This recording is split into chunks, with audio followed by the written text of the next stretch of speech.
ಶಾಸಕಾಂಗ ಸಭೆಯಲ್ಲಿ ಅಸಮಾಧಾನದ ಹೊಗೆ. ಸಿದ್ದರಾಮಯ್ಯ ಎದುರು ಶಾಸಕ ಸಚಿವರ ಜಟಾಪಟಿ. ಕಾಂಗ್ರೆಸ್ನಲ್ಲಿ ಆಂತರಿಕ ಕಿತ್ತಾಟ ಮತ್ತೆ ಮುಂದುವರೆದಿದೆ. ಅದು ಸಿಎಂ ಸಿದ್ದರಾಮಯ್ಯ ಎದುರೇ ಅನ್ನೋದು ಅಚ್ಚರಿ. ಕಾಂಗ್ರೆಸ್ನಲ್ಲಿ ಅಸಮಾಧಾನದ ಮಧ್ಯೆಯೂ ಸಿಎಂ ಸಿದ್ದರಾಮಯ್ಯ ಶಾಸಕಾಂಗ ಪಕ್ಷದ ಸಭೆಯನ್ನ ಕರೆದಿದ್ರು.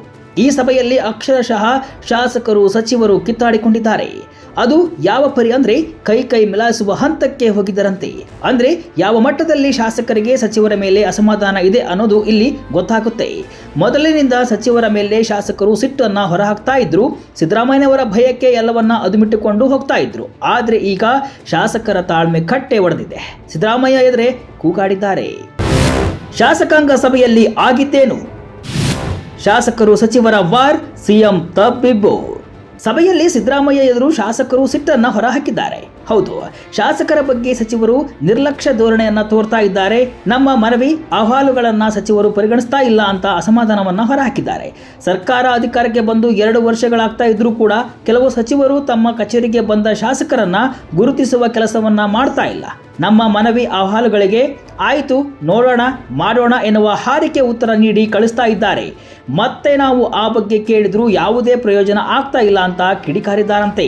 ಲೋಕೋಪಯೋಗಿ ಸೇರಿದಂತೆ ಇನ್ನು ಕೆಲವು ಇಲಾಖೆಗಳ ಸಚಿವರಂತೂ ವಿಪಕ್ಷದವರಿಗೆ ನೀಡುವಷ್ಟು ಮಾನ್ಯತೆಯನ್ನ ಸ್ವಪಕ್ಷೀಯ ಶಾಸಕರಿಗೆ ನೀಡ್ತಾ ಇಲ್ಲ ಅಂತ ದೂರಿದ್ದಾರೆ. ಸಚಿವ ಬೋಸರಾಜು ಶರಣಪ್ರಕಾಶ್ ಪಾಟೀಲ್ ಮಧ್ಯೆ ಫೈಟ್. ಸತೀಶ್ ಜಾರಕಿಹೊಳಿ ವಿರುದ್ಧ ಗಡಿಗರವಿ ಅಸಮಾಧಾನ.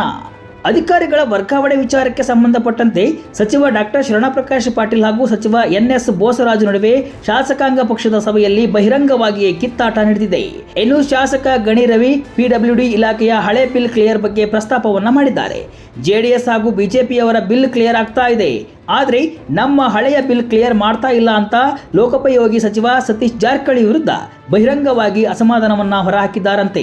ಜೊತೆಗೆ ರಾಜ್ಯದಲ್ಲಿನ ಕೆಲ ವಿವಿಗಳನ್ನ ಬಂದ್ ಮಾಡುವ ಸರ್ಕಾರದ ನಿರ್ಧಾರಕ್ಕೆ ಕೈ ಶಾಸಕರಿಂದಲೇ ವಿರೋಧ ವ್ಯಕ್ತವಾಗಿದೆ. ಶಾಸಕಾಂಗ ಸಭೆಯಲ್ಲಿ ಕೊಪ್ಪಳ, ಕೊಡಗು ವಿವಿಯನ್ನ ಬಂದ್ ಮಾಡದಂತೆ ಕಾಂಗ್ರೆಸ್ ಶಾಸಕರೇ ಆಗ್ರಹಿಸಿದ್ದಾರೆ ಎನ್ನಲಾಗಿದೆ.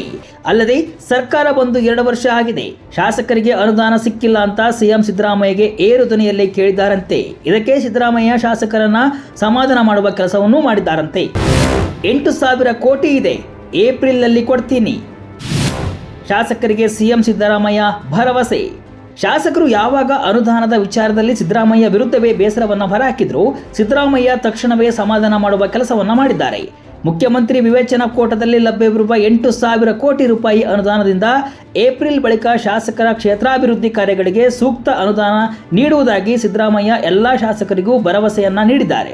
ಬಜೆಟ್ನಲ್ಲಿ ಎಲ್ಲವನ್ನ ಬರೆಯಲು ಸಾಧ್ಯವಿಲ್ಲ, ಆದ್ದರಿಂದ ಬಜೆಟ್ನಲ್ಲಿ ತಮ್ಮ ಕ್ಷೇತ್ರದ ಹೆಸರು ಉಲ್ಲೇಖ ಆಗಿಲ್ಲ. ಯಾರು ಧೈರ್ಯಗುಂದುವ ಅಗತ್ಯ ಇಲ್ಲ ಅಂತ ಹೇಳಿದ್ದಾರಂತೆ. ಬಿಜೆಪಿ ಬಜೆಟ್ ಟೀಕೆಗೆ ಸಿದ್ದು ಖಡಕ್ ಎಚ್ಚರಿಕೆ. ಇದೆಲ್ಲವೂ ಮುಗಿದ ಬಳಿಕ ಸಿದ್ದರಾಮಯ್ಯ ಶಾಸಕರಿಗೆ ಸಚಿವರಿಗೆ ಒಂದು ಖಡಕ್ ಎಚ್ಚರಿಕೆಯನ್ನ ನೀಡಿದ್ದಾರೆ. ಅದೇನಪ್ಪ ಅಂತ ಅಂದ್ರೆ, ನಮ್ಮ ಬಜೆಟ್ ಬಗ್ಗೆ ಬಿಜೆಪಿಯವರು ಹೆಚ್ಚು ಸಾಲ ಮಾಡಲಾಗಿದೆ, ಮುಸ್ಲಿಮರನ್ನ ಒಲಿಸಲಾಗಿದೆ ಅಂತ ಬುರುಡೆ ಬಿಡ್ತಾ ಇದ್ದಾರೆ. ಇದು ಪರಮ ಸುಳ್ಳು ಅಂತ ನೀವು ಅಂಕಿ ಅಂಶಗಳನ್ನ ಇಟ್ಟುಕೊಂಡು ಗಟ್ಟಿ ಧ್ವನಿಯಲ್ಲಿ ಅವರ ಆರೋಪಗಳಿಗೆ ಸದನದಲ್ಲಿ ಹಾಗೂ ಹೊರಗೆ ಪ್ರತ್ಯುತ್ತರವನ್ನ ನೀಡಿ ಅಂತ ತಾಕೀತು ಮಾಡಿದ್ದಾರೆ. ನಾನು ಉತ್ತಮ ಬಜೆಟ್ ಮಂಡಿಸಿದ್ದೇನೆ, ನಮ್ಮ ಸರ್ಕಾರದ 5 ಗ್ಯಾರಂಟಿ ಯೋಜನೆಗಳಿಗೂ ಅನುದಾನವನ್ನ ನೀಡಿ ಅಭಿವೃದ್ಧಿ ಕಾರ್ಯಗಳಿಗೂ ಸೂಕ್ತ ಅನುದಾನ ಒದಗಿಸಿದ್ದೇನೆ. ಎಲ್ಲೂ ಕೂಡ ಆರ್ಥಿಕ ಶಿಸ್ತು ಮೀರದಂತೆ ನೋಡಿಕೊಳ್ಳಲಾಗಿದೆ. ರೈತರು, ಕಾರ್ಮಿಕರು, ಮಹಿಳೆಯರು, ಯುವಕರು ಸೇರಿ ಎಲ್ಲಾ ವರ್ಗವನ್ನ ದೃಷ್ಟಿಯಲ್ಲಿಟ್ಟುಕೊಂಡು ಬಜೆಟ್ ರೂಪಿಸಲಾಗಿದೆ. ಇಂತಹ ಬಜೆಟ್ ಅನ್ನ ಬಿಜೆಪಿ ಮತ್ತು ಜೆಡಿಎಸ್ನವರನ್ನ ಬಿಟ್ಟು ಉಳಿದವರೆಲ್ಲರೂ ಕೂಡ ಹೊಗಳ್ತಾ ಇದ್ದಾರೆ.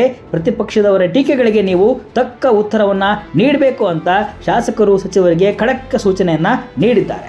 ಒಟ್ಟಿನಲ್ಲಿ ದಾಖಲೆಯ ಮಟ್ಟದಲ್ಲಿ 16ನೇ ಬಜೆಟ್ ಮಂಡಿಸಿರುವ ಸಿಎಂ ಸಿದ್ದರಾಮಯ್ಯ ಬಜೆಟ್ನ ಹೈಲೈಟ್ಸ್ ಅನ್ನ ಶಾಸಕರಿಗೇನೋ ಮನವರಿಕೆ ಮಾಡಿಕೊಟ್ಟಿದ್ದಾರೆ.